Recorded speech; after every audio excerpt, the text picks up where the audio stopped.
ازيكم عاملين ايه؟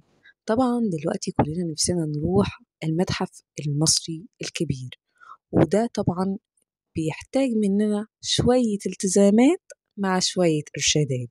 أحب أعرفكم على الإرشادات اللي هنلتزم بيها لو رحنا المتحف المصري الكبير.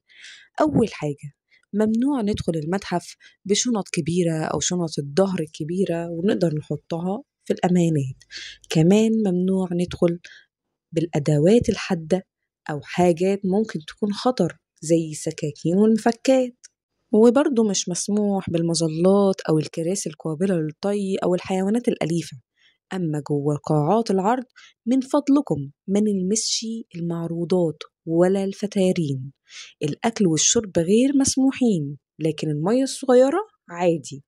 ممنوع التدخين، ومطلوب نحافظ على الهدوء وما نستخدمش مكبرات الصوت أو كشافات الليزر. وبرضو نلتزم بالمظهر اللائق وما نقعدش على الأرض أو نخلع الأحذية. الأطفال لازم يكونوا مع أهلهم طول الوقت، ولازم نخلي بالنا إن هم ما يجروش أو يلمسوا المعروضات عشان سلامتهم وسلامة المتحف. التصوير مسموح بعد شراء تذكرة التصوير، لكن من غير فلاش ومن غير تصوير الزوار أو العاملين في المتحف. أما التصوير التجاري فبيحتاج إذن مسبق في حالة أي طوارئ زي الزلازل أو الحرائق. اتبعوا تعليمات موظفي المتحف وابعدوا عن القطع الكبيرة والمعروضات الزجاجية.